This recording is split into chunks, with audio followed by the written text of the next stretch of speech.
With Kevin Lynch, Tom Hanneman back on a Timberwolves fast break following the Wolves' 123-120 loss in overtime tonight to the Atlanta Hawks. Atlanta, great start, 22-point lead. The Wolves come back and lead by 9 in the third quarter of this game, but in the end, Atlanta finds a way to the finish line first.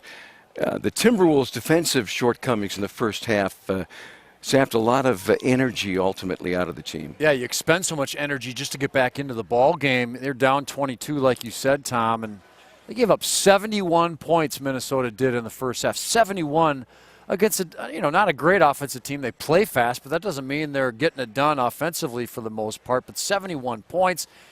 The Hawks also made 10 threes in the first half. Big problems. And it's not just the three-point shooting. It's the easy baskets inside. It's not playing the pick and roll correctly.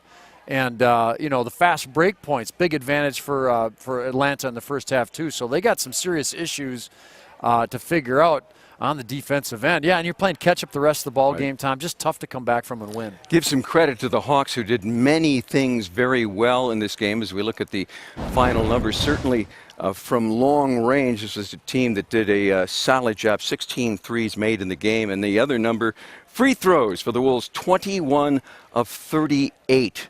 Not good at all. After consecutive wins on the road, Tom Thibodeau summed up this night.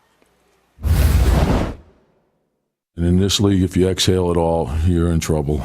And so, we didn't have the edge that we needed, and we got to be able to count on our defense.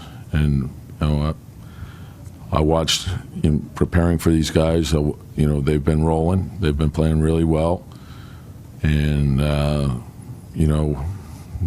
we started the game poorly. Hawks have won 4 of their last 5 now. Next 3 games for the Wolves all on the road, starting Sunday afternoon in Miami against Dwayne Wade and the Heat.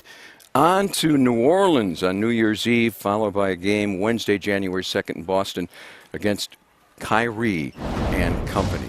The Miami Heat, they do have more wins on the road than at home, but with a victory tonight, they move to 500 and certainly will be ready for the Timberwolves Sunday afternoon.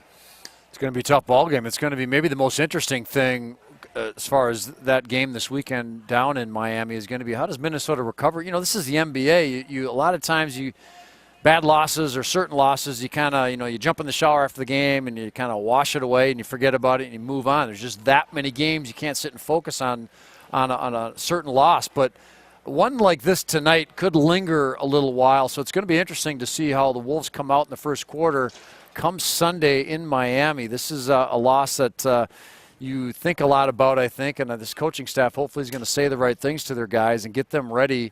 And, of course, you win the game in Miami on Sunday, you forget about what happened on Friday night, so hopefully that's the case. We'll return Sunday afternoon at 4:30 with Wolves Live ahead of the Timberwolves battle with the Heat in Miami. Hope to see you then.